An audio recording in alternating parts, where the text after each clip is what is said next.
Say Tabisho. Hi, morning, Kulani. How's I'm it? good. Sharp. I'm good. Are you the one Let me- chairing the meeting? Yes, yes. Okay. Now we are ready to get going. All right. Now let me just try my camera. And it's fine. The Yes. background is appearing great there. I thought maybe we're going to be based at some boardroom elsewhere, but I know I'm in the office. Yeah. Let's just wait for 9 o'clock and then we'll start then. okay. And then the presenters, are they ready as well? Yes, they're ready. They'll join us just now. Okay. Let me mute my mic. Exactly at 10, as soon as you start, I'll put it up on YouTube. All right. Okay. Thank you.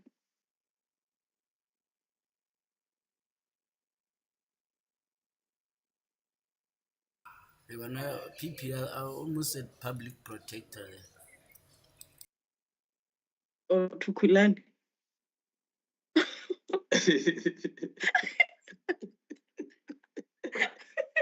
Go and a petrol, okay. No, I think you meant Kulani. Aish.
Good morning, colleagues. It's 10 o'clock on the dot.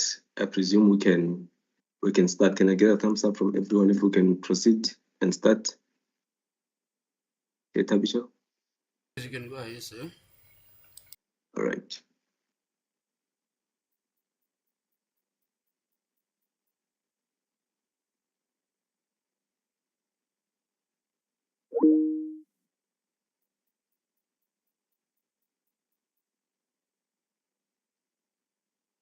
All right, no, thanks, Tabiso. So, colleagues, good morning once again. My name is Kulani Chawuke. I'm the Media Relations Manager here at the CSIR, and welcome to our webinar, which is focused on technological innovations that aim to tackle South African literacy crisis. So, let me start first by recognizing the people in attendance.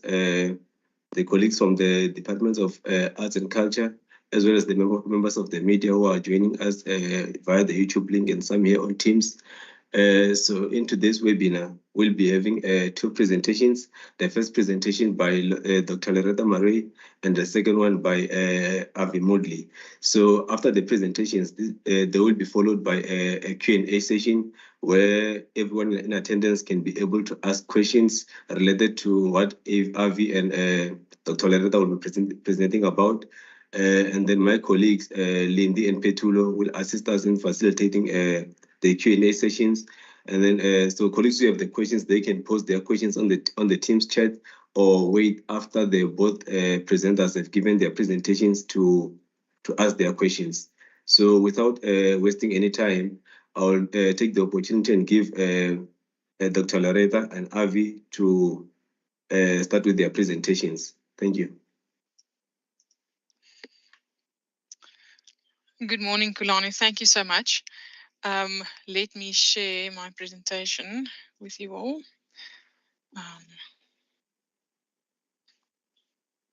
Hopefully that is visible to everybody. Please, if it's not visible, somebody tell me. All right.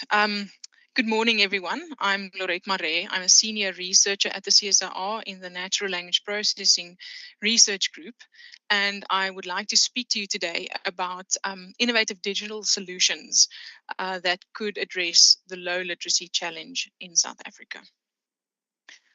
It's a very simple presentation. The first thing would be understanding the challenge that we are facing in terms of literacy. Then I'll talk a bit about understanding the requirements for a solution, and then a bit about how we've implemented a practical solution. Right, so the first question is obviously, why be concerned about home language literacy at all? I think everybody in this call probably has a very intuitive understanding of how important literacy has been in our lives and how it has brought us to being able to sit in this call. But home language literacy goes one step further. Research has shown that it empowers and liberates. It reduces poverty. It enables inclusion, and it promotes equity because it's an equalizer. Knowledge is power. We've known this for many centuries. Humanity has made comments about this going back thousands of years. Ancient literature talks about how much power there is vested in knowledge. And home language literacy has been shown to be one of the best vehicles for imparting knowledge and enabling people to make something of their lives that would otherwise perhaps have not been possible. What I'm talking about today shouldn't be news to anyone. I'm not presenting any new data or results, and this is just a small sampling of media reaction to the literacy situation in South Africa. Children in South Africa essentially cannot read for meaning, and these are grade 4 pupils, so 10-year-olds who cannot read for meaning. These headings all resulted from a study that showed essentially that South Africa, in terms of our international, if we benchmark ourselves against international standards, there's a massive problem in South Africa with regards to reading. I think we can summarize the results of that study by looking at 2, maybe 3 graphs. The first thing that is important to notice is that there are these different levels of reading or benchmarks that have to do with different kinds of reading, different ability to read and process knowledge from a piece of text. And the very, very shocking statistic is that 81% of South African grade 4s or 10-year-olds, after having been receiving home language education, cannot read in their home language. For basic meaning. So that means that they cannot retrieve basic meaning according to simplistic questions.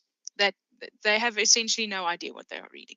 81% do not reach that lowest benchmark. And to make matters worse, we've gone backwards. So this is a study that is done more or less every 5 years. And in 2016, the mean achievement score of a South African child was 320, with 500 being the international mean. So it's all 500 is kind of in the middle, and that corresponds to the intermediate benchmark. So the lowest benchmark sits between 400 and 470. To reach the lowest benchmark, we need a mean average achievement score of 400. And to start having an intermediate ability, we need a mean achievement score of 470. We started with 320. Well, we didn't start, but by 2016 it was 320, and by 2021 it was 288. And this highlights report that I referred to here goes into a bit of detail about the effects of COVID, etc. But the fact remains that that we've gone backwards, whereas in the past there was a narrative that it's bad, but at least we're improving. We're not improving anymore, so something seriously needs to be done. Another very insightful and important graph in that highlights report is this one, which breaks down the mean achievement score per language. And as you can see, Afrikaans and English, they are doing quite well. The report notes that even though it seems like the 2021 mean for those 2 languages is higher, it's not statistically significantly higher. So Afrikaans and English learners have stayed more or less the same from 2016 to 2021, but it is the case that statistically significant losses are visible for our African languages. The first and perhaps tempting thing to say would be to say that, well, this is simply due to historical inequalities, and that's certainly true. That's impossible to deny. But I think there's something deeper going on here. English is one of the largest languages in the world, and there's a lot of research in terms of how to teach reading in English, with competing theories and decades of research on this. And so the techniques that have been developed to teach English literacy are relatively good. And Afrikaans is a language that shares a language family with English, so it's a Germanic language. And so many of the features that make English easy to read or difficult to read transfer somewhat to Afrikaans. And so the techniques for teaching reading transfer relatively well. Our other official languages, the African languages, are not like that at all. They are linguistically very different from Afrikaans and English. And even amongst themselves, they differ quite a bit in terms of, we'll see that in a few slides, how words are written down and what is thought to constitute a word, etc. So the techniques that are used to teach reading in English simply just don't translate as well to our languages. And this means that something needs to be done that fits with our languages. Techniques and solutions need to be found that directly addresses the literacy needs of the children in our country who speak these languages as a home language. Here are some important takeaways from the report that I would like to highlight. So learners who do not reach the lowest benchmark cannot retrieve basic information from the text to answer simplistic questions. That's simply asking essentially, what did you read? Who did what? Nothing in terms of interpreting or making connections between what was read previously or anything. That's just literally, what does the text say? And you can imagine that if a child cannot do that, they cannot even write a simple test to see if they have acquired any geography knowledge. And of course, this has a massive impact on mathematical literacy as well, because children need to be able to just at least understand the text that they are reading. And then, as I've said, the learners writing in English and Afrikaans achieved significantly higher scores than learners writing in the African languages. And so if we want to promote equity and enable inclusion, this is just something that is extremely important to address. And then something else, which is also important, is that the report says that the diverse non-homogeneous language context of South Africa must always preface an understanding of these results. That means that we should look at how our multilingual society has an impact on these results. Many of the other studies for the other countries that are participating have not stratified their results according to language. I think South Africa is the only country who has done this. And so one of the things, for instance, that happens to South African children is that they tend to be taught in their home language in the first 3 years of schooling. And then for the vast majority, they are transferred to English as the language of learning and teaching. Where teachers at the grade 4, 5, 6 level then have to play a catch-up game. Essentially, children who cannot even read in their home language are obviously struggling to read in English. And they should then do some emergency literacy development in English just to have the children be able to learn. And so the context in which our children learn is extremely important for understanding and shaping a solution. So obviously this leads immediately to some of the high level aims. If one wanted to craft the solution, what should you be looking at? Obviously, the reading for meaning is the core here. Being able to read something aloud is good and should be done. But if that means that you still don't know what you've read or haven't processed the meaning of it, that you haven't really read at all. Of course, such a solution must address the linguistic characteristics of the African languages in South Africa. It cannot be something that is simply imposed, that has worked for languages such as English or French or German or whatever. We must think about how our languages are structured and what is a good way of teaching literacy in those languages. And then it must work in the multilingual context of South African education, taking into account what languages are used to teach and how that looks in a classroom. Well, okay, if we drill down a little bit, that means that a solution should be scalable, or at least not the solution, but a solution should be scalable.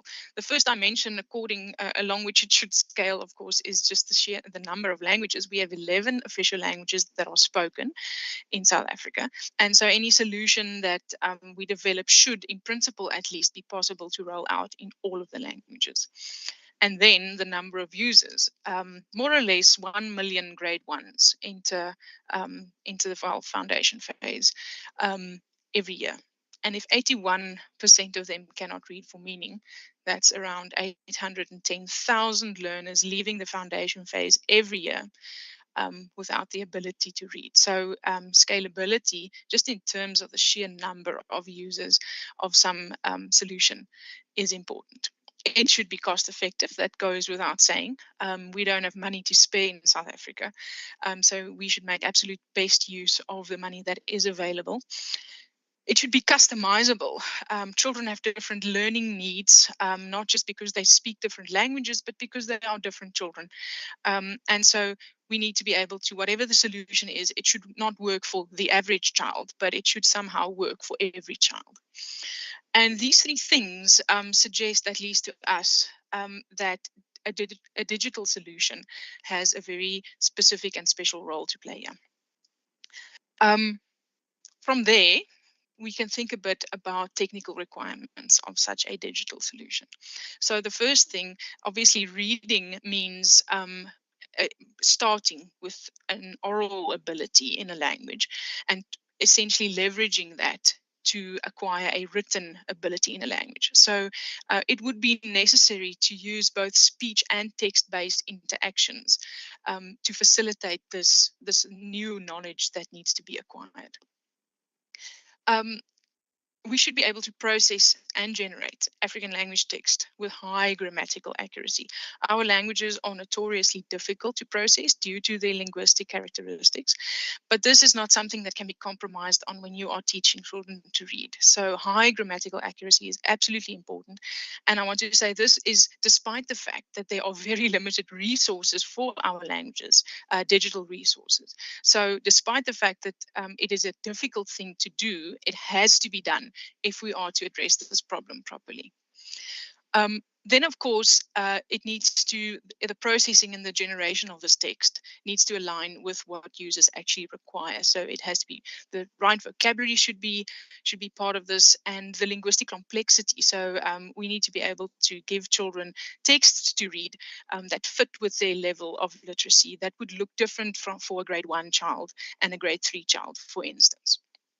And the other thing that we think is really important is when we are processing speech to facilitate these speech-based interactions, this needs to be specific to children. There are speech recognition models for adults, and because there's a lot of adult data, but that does not necessarily mean that it works well for children. And so the solution should be in this way targeted at the actual users.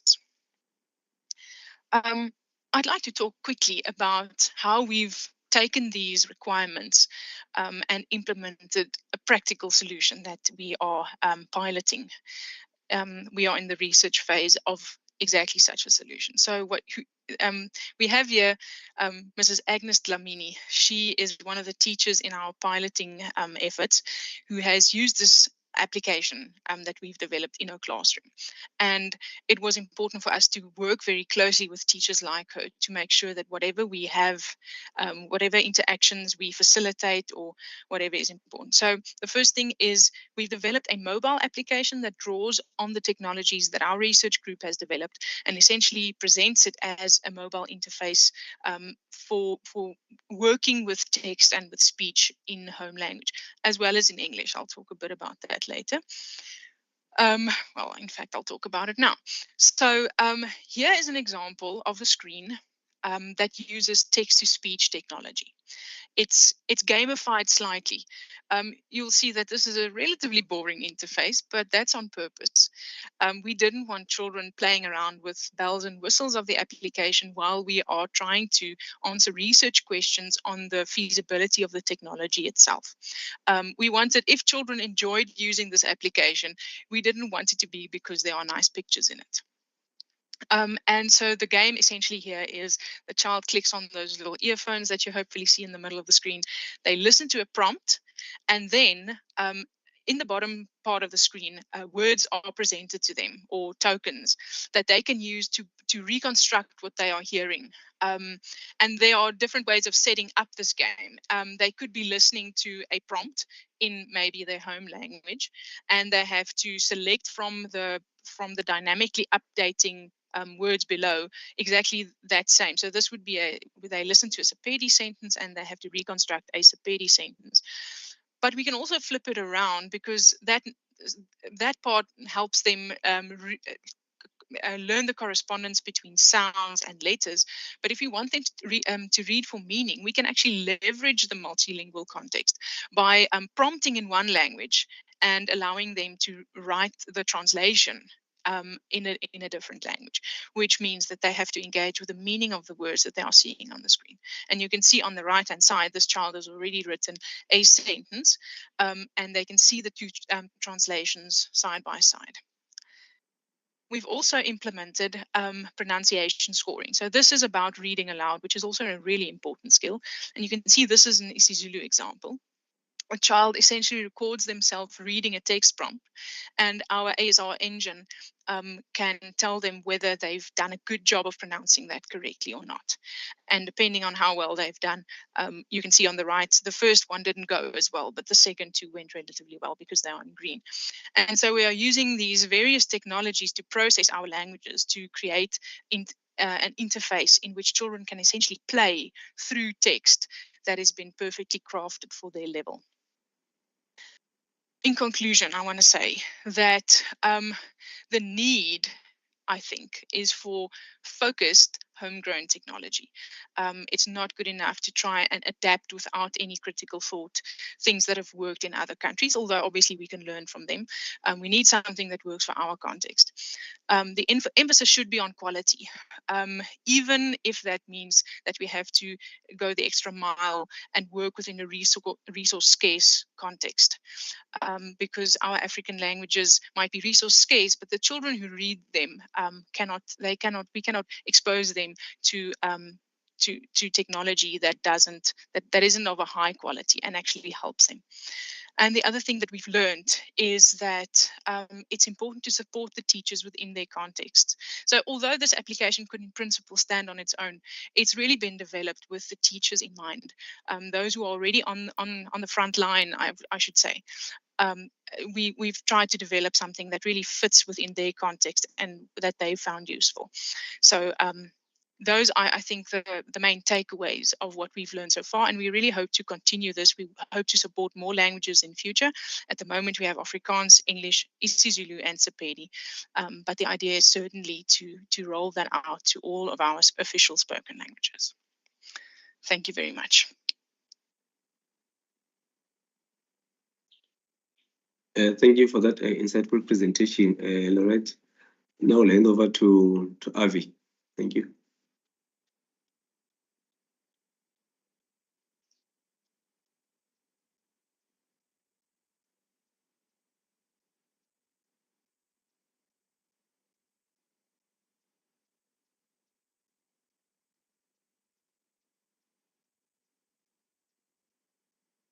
Good morning, everyone. I will be following the great presentation Lorette just gave, where she spoke about some of the critical work that we're doing in the research group related to driving literacy. My presentation is going to focus on the technologies that sit under the hood that enable such innovations, and also giving context to the audience on what these technologies could do for South Africa as a whole, as well as the private sector. So I'm going to try and be as brief as I can to leave enough room for questions. Just a small introduction of myself. I'm Abi Mudley. I'm currently the acting research group leader of the Natural Language Processing Research Group, and I'm also a principal AI specialist at the CSIR. So to begin this conversation, what are natural language processing technologies? On a fundamental level, we're trying to achieve 3 different aspects that humans can conduct and do effectively, which is listen, understand, and speak. To translate this into a technology perspective, when a person speaks, in order for us to understand what's happening, we need to decode that audio coming to us. So there is a task called speech recognition that we have quite a lot of expertise in that focuses on this aspect. It focuses on understanding the diverse accents and languages and dialects that may exist in South Africa, and converting this into a text format that can enable other processes to make sense of what's being said, similar to how our brain functions. In the understanding phase, that is focused on making sense of the information that's being decoded from audio. And within this phase, there's various processes that could happen. Lorette mentioned a few, like the natural language understanding, natural language generation, translation, smart routing, a whole variety of things. So you can think of this as the part of a human brain that we're trying to simulate that understands what humans are saying and is able to do some reasoning, some linguistic understanding, as well as decision making.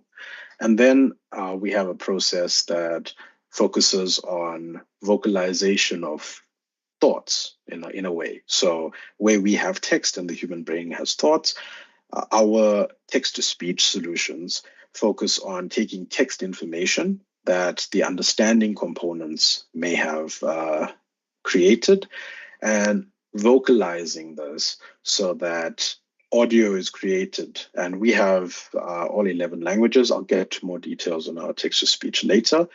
We support all 11 spoken languages of South Africa, and in terms of where this technology plays a critical role, like Lorette mentioned, the literacy levels in our country are worse than what we want it to be.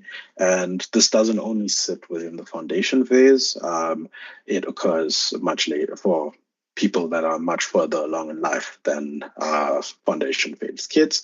And this allows those people to be able to participate in information access as well as communication, where their literacy levels may not be at the level that allows them to participate in written text. So these are the three fundamental concepts that are the overarching theme of what we aim to achieve within our research group. Speaking about the text-to-speech. So at the CSIR, we've been working on this problem for the best part of the last 2 decades.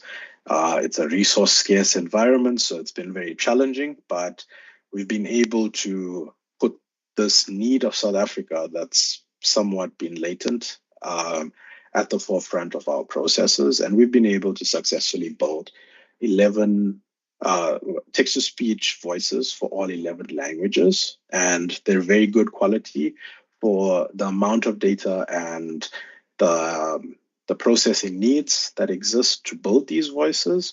We are quite significantly far along within a South African context, and these voices allow us to bridge communication barriers and allow citizens to access information and also communicate in their preferred languages where they would otherwise not be able to.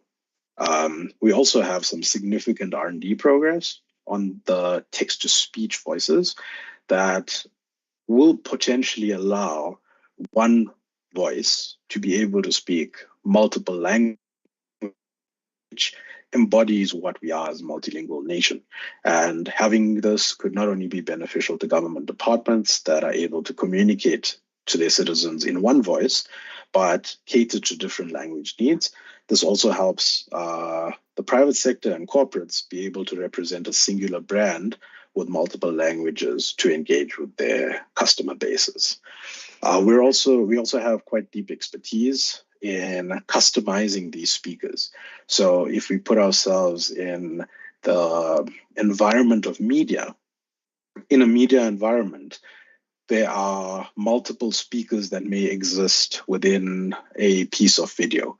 And if we're doing solutions or innovations that relate to language learning and voice dubbing, having the capability of varying your voices allows for this sort of adoption in these media initiatives that can help push forward not just literacy, but communication as well as entertainment for South Africans in various languages, where you can get degrees of variation for each of the different speakers that exist to make the content feel a bit more natural, but providing a means of doing this without the exorbitant costs related to developing content in all 11 official languages.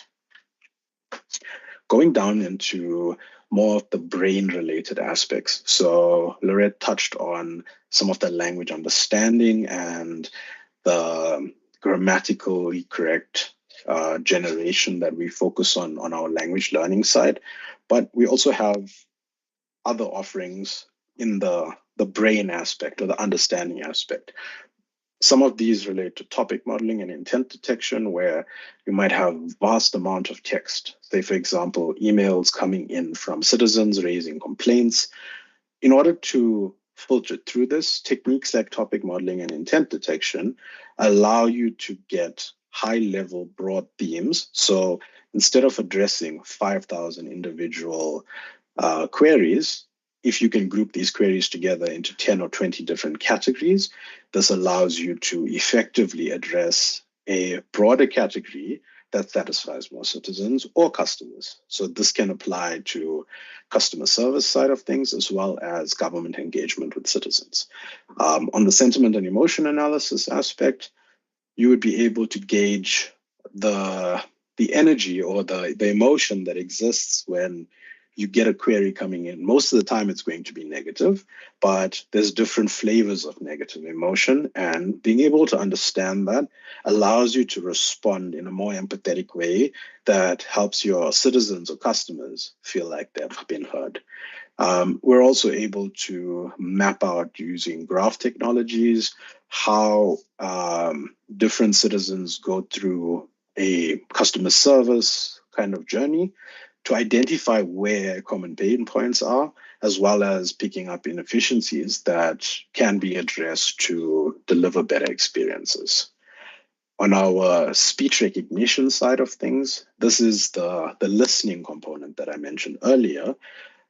We have, like I mentioned, almost 2 decades of experience in this field, developing various different models, modeling techniques, as well as harvesting large amounts of data that is required to do these tasks efficiently. We're quite good at working within closed domain situations. So from the example that Lorette gave earlier of literacy and education, we would develop models that focus on content specific to that domain so that we improve the accuracy that we can achieve in order to deliver more practical solutions that can add impact, rather than a generic solution which could make errors and impede the final end goal that we're aiming for. In terms of the accent diversity, what we are aiming to achieve there is to cater for the wide variety of speakers that could submit data for recognition. South Africa is a broad country with various languages, different dialects, and our solutions collect data from a broad spectrum of these citizens in order to service their needs in future, improving the accuracy of our solutions to do such things. And like Lorette mentioned earlier, child speech recognition is a critical component that enables language learning, literacy initiatives, a whole array of things to support the next generation of people that are going to change this country.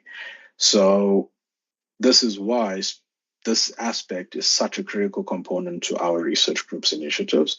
It allows us to cater accurately to these kids in order to give them the technology that they need in order for them to succeed in future, by helping them lay this solid foundation that they can build upon. And then just a small note on large language models, which is also a focus in our area. It's currently the hot topic and the flavor of the month within the most of the world right now is talking about LLMs at a constant pace. And where we focus our efforts on this particular aspect is how do we enable real world deployments and active usage of these technologies so that people can gain the required benefits? What can we do to influence people to understand that there are different ways that you could use these LLMs and the pros and cons of either, and helping them on their journey so that they are able to better harness this technology? And what can we put forward as strategies to help address some of the challenges that prevent deployments? So that's kind of where we play in this space. We want to tackle the difficult problems so that people looking to adopt LLMs, whether it be from the public or the private sector, can lean on our expertise to help them on their journey so that it can be as successful as it possibly can. And then some of the work that we do from a thought leadership perspective is we attend technology events regularly to raise awareness about what we do at the CSIR, and more specifically within the Natural Language Processing Research Group, and how we plan to do our part to use these technologies to either enable others to address critical national challenges or to address some of them ourselves. We also provide insights on best practices, and we provide playbooks to people who are interested so that they can learn from our learnings to expedite their efforts in terms of creating and delivering practical solutions that improve the lives of South Africans. And additionally, we do spend a lot of effort raising awareness of the DSTI initiative that is aimed to stimulate a 1% GDP investment in R&D within South Africa. And to do this, they are providing a 150% tax rebate for R&D activities in South Africa to stimulate private sector participation. And our research group and the wider CSIR are one of the largest research organizations in Africa. So we participate as an enabler in this activity so that we can provide that expertise that gives economic advancement to private sector, as well as promoting that and pushing forward that agenda or that initiative from the DSTI to reach R&D percentage of 1% within GDP by, I think it's 2030. And in terms of why you should partner with CSIR if you're looking to deliver and create multilingual solutions, we have, like I mentioned, over 2 decades of expertise in developing speech, language, text technologies. And we have a wide portfolio of solutions as well as product offerings that are commercially available that can help create the impact you're looking for in your environment and also provide you with the necessary advice that allows you to succeed. And we also have a wide variety of solutions on offer. So we can assist on your journey to adopting some of these NLP technologies to gain efficiencies, whether it be in government services or in your own private sector endeavors.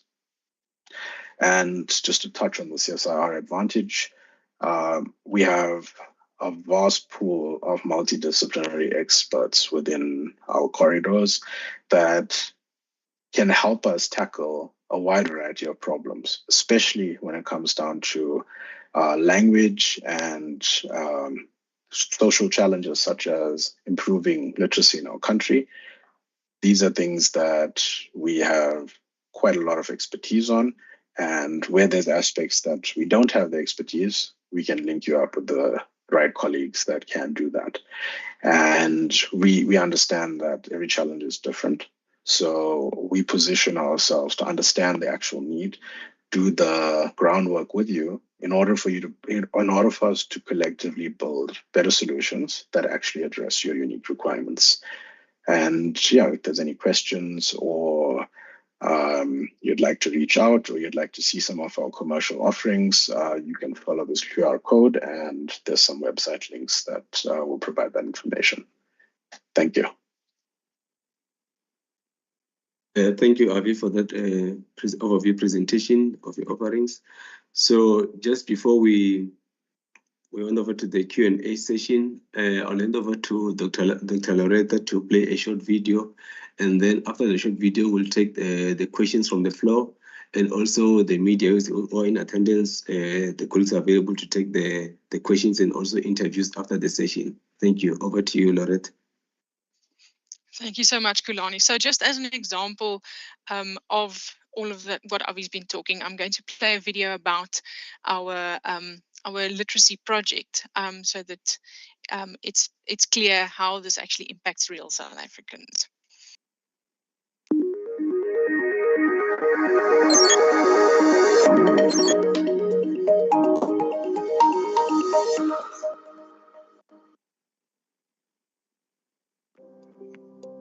8 out of 10 foundation phase children cannot read for basic meaning in their home language. So literacy is a bit of a crisis in South Africa, and we need scalable and reliable solutions. language technology could potentially help relieve that problem. And we've decided to apply our technology in this domain to solve some of that. Peladi Nakene is in Mamelodi, so it's close to the CSIR, and we've been piloting at the school since the beginning of this year. Ke khonne ge ba fitla mo Peladi ke khonne o lemoga gore di tablet tse ba re tliseditseng tsona di khona go thoma ka modumo ngwana o khona go tseba ge e mmotsa gore khotla modumo wa a wa khotla modumo wa a e khona go dira gore ngwana a lemoga gore le ntule ke le beile mo le lokile go ba aowa.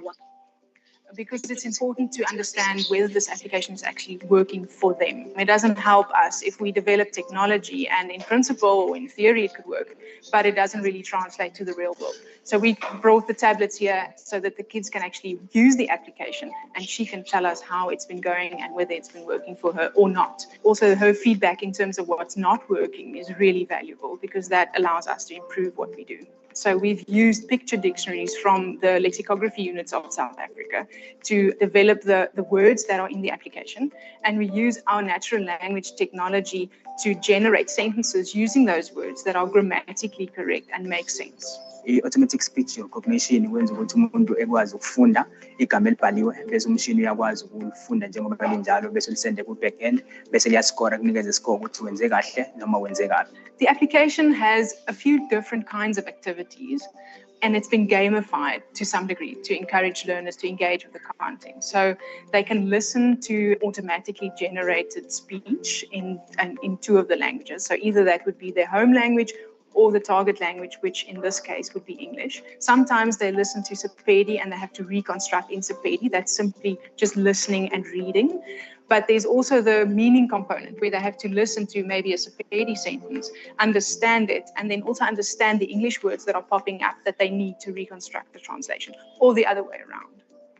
Ke mo modi o thomang go teng wa go ruta bana mo go baleng di tablet tse di thusa bana ba rena gore ba di thoma ka re thoma go ba ruta ka medumo gobane he ngwana a tseba modumo o tlo khona go bopa mantšu go ba kaone gore a khone go ba bobebe mo go yena gore a khone go bopa mantšu ga bopile mantšu o khona go bopa mafokwana ale a khone go mo thusa gore a bope mafoko a matelele a kwishisagalang a na leng matlakogedi. And lokho ngibona kuyigebe elikhulu noma there's a big gap kumele siyivale ngalokho and lama tools siwakhandile ngiyakwazi ukuthi siwa deploy bese basebenzisa emaklasini ekwazi ukuyehlisa le gebe elikhona.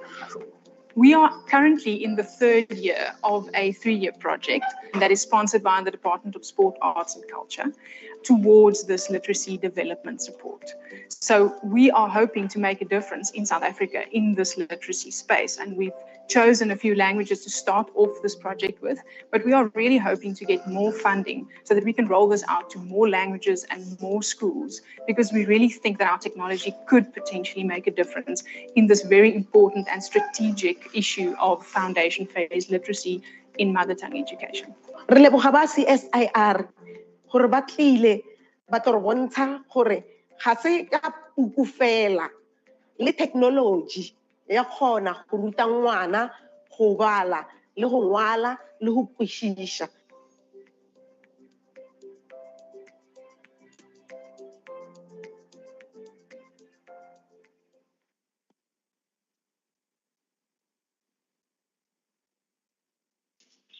Thank you, Laurette. Now we'll open the floor for questions either from everyone who's in attendance. So you can just raise your hand and then we'll note you down. Thank you.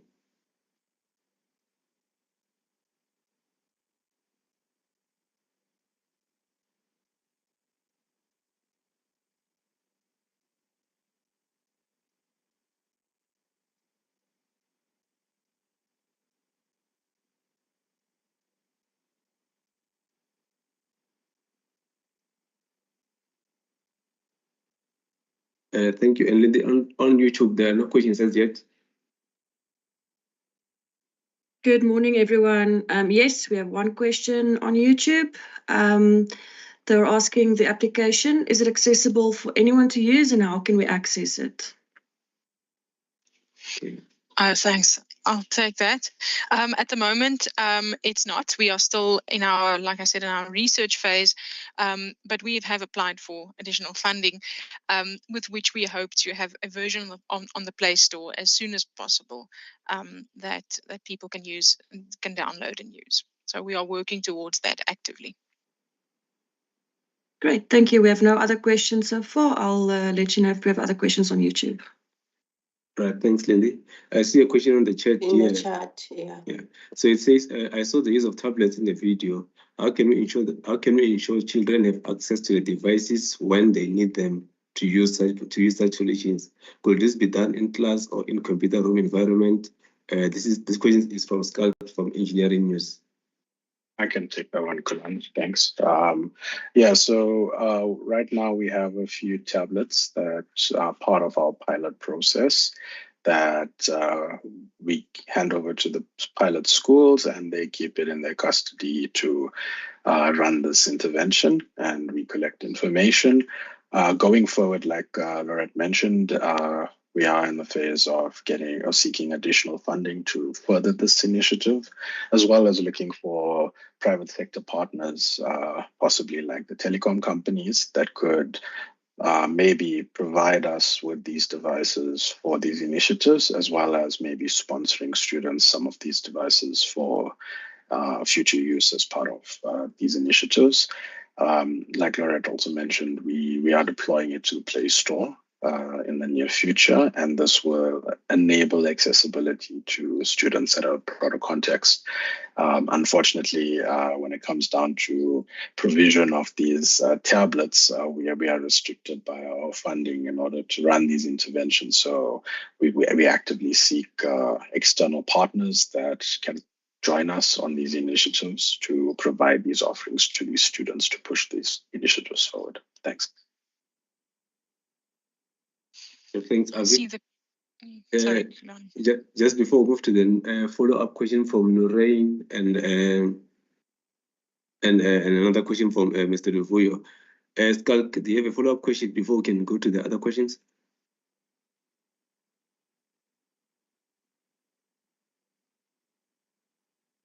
Okay, so there's a follow-up question from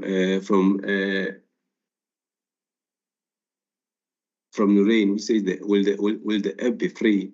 And also, it seems like the question is aligned to what Mr. Luvuyo is asking. Will the app be open source or accessible at the price? Thank you. Okay. Sorry, Avi, do you want to take this? Okay. Okay, cool. At the moment, so what I can say is that no commercialization model has been fixed on yet, but our commitment is to make this available in the freest way possible to the children who need it. We are well aware of the fact that the children who cannot read are not in a position to pay for an application that teaches them to read. So we are looking for partners. We are looking at various different models of commercializing this in a sustainable way. But our commitment is to get it to the children who need it as free as possible.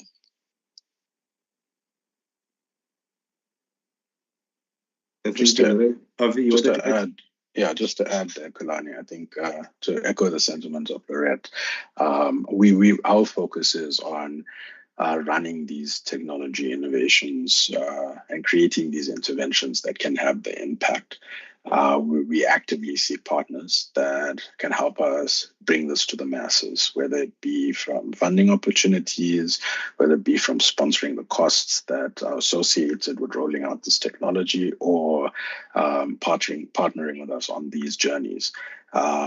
Getting these required partnerships are of utmost importance to push initiatives like this forward, because us as researchers, we need to do our part, but we need to also request that others come to the party to help us take this forward as well.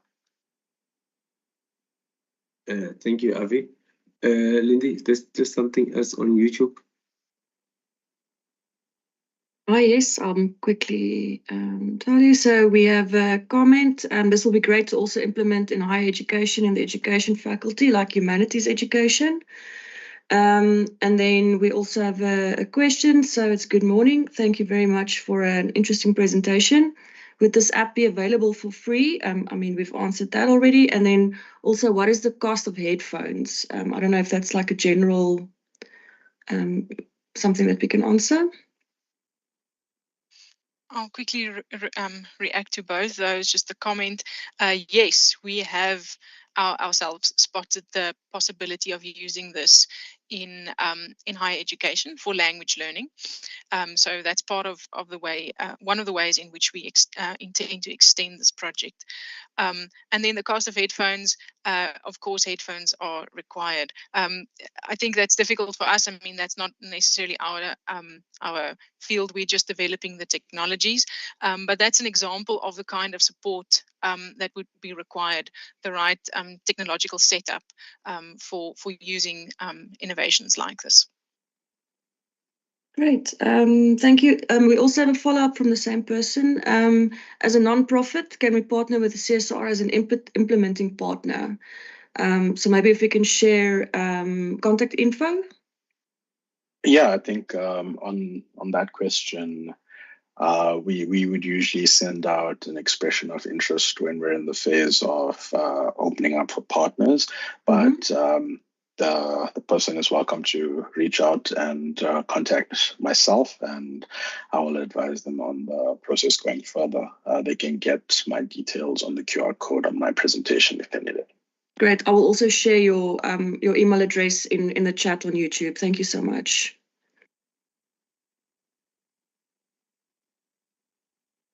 All right, thanks, Lindy. And then there are two questions here on the chat. The first one is from Romy Muhare. How long was the pilot, and how is the children response to the system?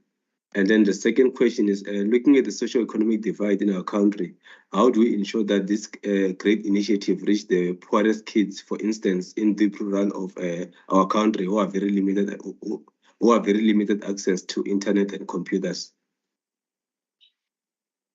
I don't mind taking both of those. Hi, Romeo.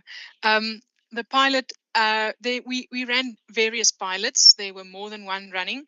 They typically lasted about 10 weeks at a time. And the response has been really positive, despite our efforts to build a boring app in order to actually test the technology. The children really enjoyed it. That was evidenced by not only the teacher feedback that we got after the pilots in our interviews with the teachers, but also it's a fantastic feeling to come to the school, to come and check up on how things are going and being greeted with shouts of joy because the tablet people are here. I think it's clear that the children have really enjoyed this, and that has given us a lot of satisfaction that we are doing something that is already changing some lives, and a lot of motivation to keep going. So yes, it's been positive. And then on the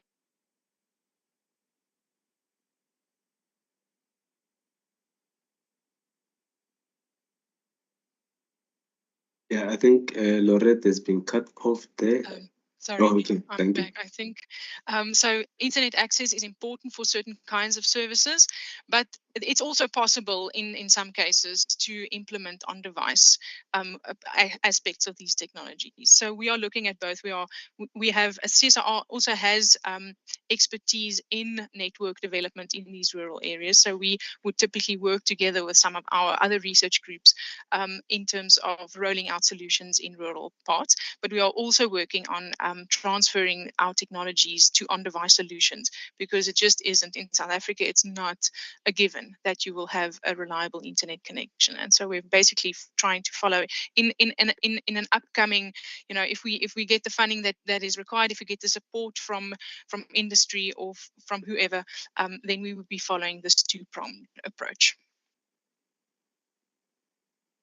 Thank you, Lorette. Are there any follow-up questions, colleagues?